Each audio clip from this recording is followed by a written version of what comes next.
आज हम इस वीडियो में अजमेर शरीफ दरगाह के बारे में बात करेंगे। अजमेर में उस वक्त एक मंदिर था जो अजमेर का सबसे बड़ा मंदिर था और सिर्फ राजा और रानियों की इबादत के लिए खास था। मंदिर के साथ ही एक तालाब था जिसका नाम अन्ना सागर था। हिंदू उस तालाब के पानी को इंतहाई बरकत वाला ख्याल करते थे।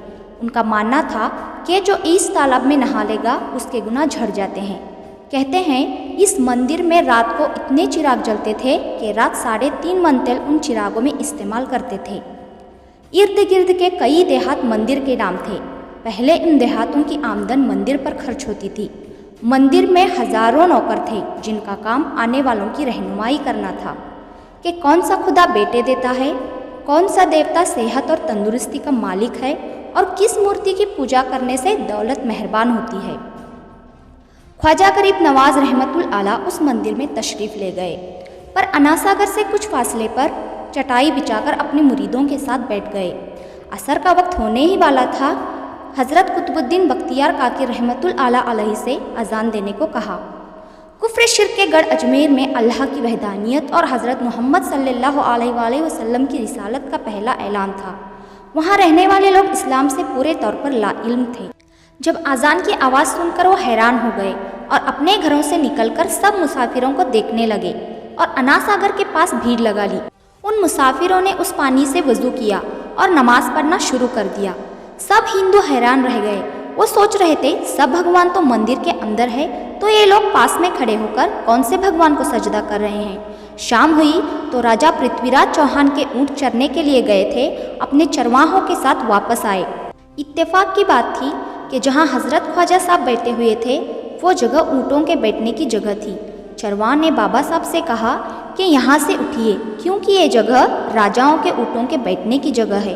ख्वाजा साहब ने कहा इतना मैदान खाली पड़ा है, ऊँट तो कहीं पर भी बैठ सकते हैं, क्यों मुसाफिरों को तंग करते हो। वो लोग नहीं माने और मुसल्ला उठाकर इधर उधर करने लगे और ख्वाजा साहब से बदतमीज़ी करने लगे और कहा कि यहाँ सिर्फ राजा के ऊँट ही बैठेंगे, तुम कहीं और अपना मुसल्ला बिछा लो।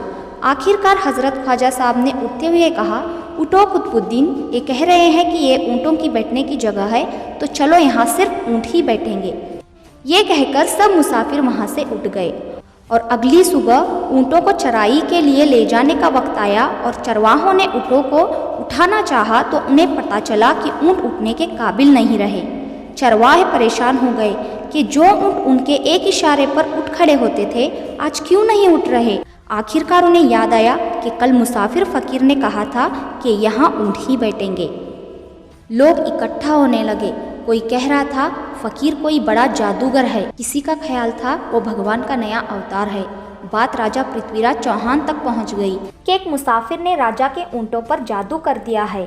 राजा ने हज़रत मोइनुद्दीन चिश्ती को पैगाम भेजा, तुम कैसे फ़कीर हो जो बेज़ुबान को बांध रखे हो, ये बेचारे भूखे और प्यासे मर जाएंगे, इसलिए मेहरबानी करके अपना जादू वापस ले लो। ख्वाजा साहब ने फरमाया, हम मुसलमान हैं और हम बद्दुआ नहीं देते और ना ही जादू करते हैं, और जाओ ऊँट जिसके हुक्म से बैठे थे उसी के हुक्म से खड़े हो जाएंगे। जब चरवाहों ने जाकर ऊँटों को उठाया तो पहली बार में ही ऊँट खड़े हो गए। गैर मुस्लिमों की दिलचस्पी इन मुसाफिरों में बढ़ने लगी। अब 5 वक्त की अजान होने लगी और नमाज होने लगी। फिर राजा को ये बात बताई गई कि जो फ़कीर आए हैं ये सब के सब मुसलमान हैं, 5 वक्त अजान देते हैं और हमारे पवित्र तालाब को हाथ मुँह धोकर गंदा करते हैं, हमारे धर्म के खिलाफ बातें करते हैं और कहते हैं ये मूर्तियाँ पूजने के काबिल नहीं, ये तो सिर्फ पत्थर हैं, इसीलिए इन्हें यहाँ से उठा लिया जाए। राजा ने फ़कीरों को पैगाम भेजा कि तुम लोग गोश्त खाते हो, हमारे धर्म के खिलाफ बोलते हो और हमारे पाक तालाब को हाथ मुँह धोकर गंदा करते हो, जो हम बर्दाश्त नहीं कर सकते। इसीलिए ये बेहतर होगा कि तुम लोग यहाँ से चले जाओ। ख्वाजा साहब ने फरमाया, और भी तो दुनिया आती है, सिर्फ हमारे पानी लेने से क्या फ़र्क पड़ेगा। राजा ने कहा, वो सब हमारे धर्म के लोग हैं और तुम सब दूसरी धर्म के हो। आइंदा तुम लोगों ने तालाब को गंदा किया तो हम सख्ती से पेश आएंगे। हज़रत ख्वाजा ने कुतुबुद्दीन रज़ी अल्लाह ताला अन्हु से फरमाया, कुतुबुद्दीन शायद ये लोग आइंदा हमारे पानी लेने पर कोई फसाद खड़ा करेंगे, जाओ एक मुश्क पानी ले आओ। कुतुबुद्दीन बख्तियार काकी ने कहा, चलिए हम अपना प्याला भर लेते हैं। उन लोगों ने प्याला भरने से मना कर दिया, लेकिन फिर वो एक शर्त पे मान गए कि तुम्हारे जिस्म पानी से न छुए तो हम ये प्याला तुमको भरने देंगे। फिर कुतुबुद्दीन रज़ी अल्लाह ताला अन्हु तालाब के सीढ़ियों पर जा बैठे और अपने प्याले को पानी में डुबो दिया।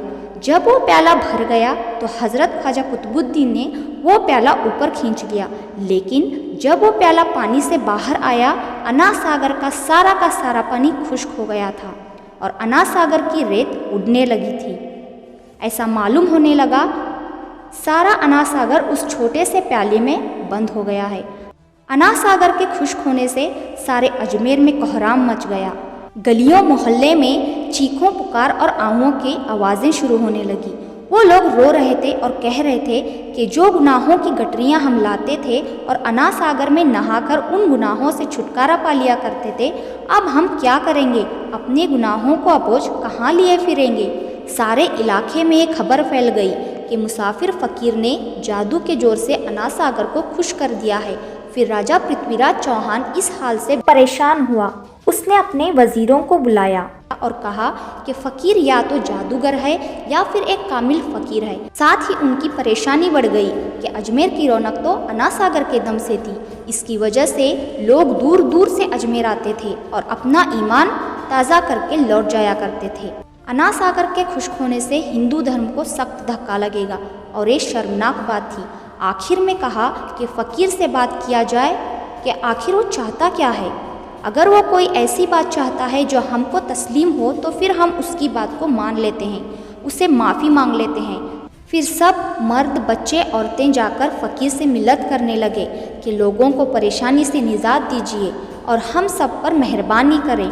हम सब की जो गलती हुई है उसे माफ़ कर दो और हम अपने गुनाहों का बोझ उठाए किधर किधर जाएंगे और कैसे सुकून पाएंगे, क्योंकि हम लोग उसी नदी में अपने गुनाहों का बोझ धो दिया करते थे।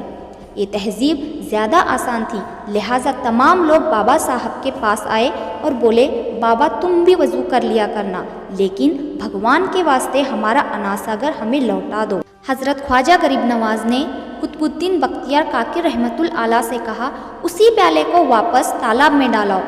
जैसे ही वो प्याला तालाब में डाला गया, अना सागर के नीचे सारा पानी उछल उछल कर अना सागर में आ गया। इस पानी ने कई दिलों को धो डाला। हिंदू कौम अपने तारीखी किताबों में भी इस बात को तस्लीम करते हैं कि उस शाम 32,000 गैर मुस्लिमों ने कलिमा पढ़कर इस्लाम में अपनी दस्तक दी, यानी 32,000 लोग उस दिन मुसलमान हुए। उन गैर मुस्लिमों के मुसलमान हो जाने से हिंदू पंडितों और आम हिंदुओं पर गुस्से का तूफान खड़ा हो गया और वो सोच में पड़ गए कि फ़कीर अगर कुछ दिन और रहा तो देवी देवताओं को मान लेने वाला कोई नहीं रहेगा। फिर लोगों ने राजा को मजबूर किया कि जल्द से जल्द कुछ किया जाए और राजा ने मंदिर के बड़े पंडित रामदेव को बुलाया और उसे बाबा साहब से मुनज़्ज़रा जल्द से जल्द उन्हें शिकस्त देने और अजमेर से बाहर निकालने का हुक्म दे दिया। रामदेव बहुत बड़ा माना हुआ पंडित था, जिसके इसकी काबिलियत की दूर दूर तक धूम मची हुई थी।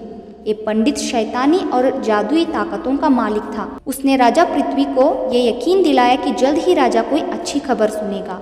रामदेव बाबा ख्वाजा साहब के पास आया और उल्टे सीधे सवालात करना शुरू कर दिया। हज़रत ख्वाजा ने कहा, खामोशी ज़रूरी है, इसलिए हज़रत ख्वाजा ने खामोशी इख्तियार की। जब रामदेव ने हद से बढ़कर शोर मचाया तो हज़रत ख्वाजा गरीब नवाज़ ने उसकी तरफ आंखें उठाई और मुस्कुरा कर कहा, रामदेव तू शोर मचा रहा है और मैं तेरे माथे पर ईमान का नूर चमकता हुआ देख रहा हूँ। बस इतना कहना था, न जाने क्या करिश्मा हुआ। देखते ही देखते बाबा रामदेव कदमों पर गिरा और रोते हुए बोला, बाबा साहेब जिस धर्म के तुम हो उस धर्म में मुझे भी शामिल कर लो। सब लोग जो मुनज़्ज़रा देखने आए थे सब हैरान हुए और बाबा रामदेव जो बाबा को शिकस्त देने आया था खुद ही मुसलमान हो गया। तारीख की किताबें भरी पड़ी है कि हज़रत ख्वाजा गरीब नवाज़ वो वाहिद बुज़ुर्ग है जिन्होंने 90 लाख गैर मुसलमानों को मुसलमान किया। सदियां बीत गई लेकिन आज भी हज़रत ख्वाजा गरीब नवाज़ का डंका वैसे ही बज रहा है।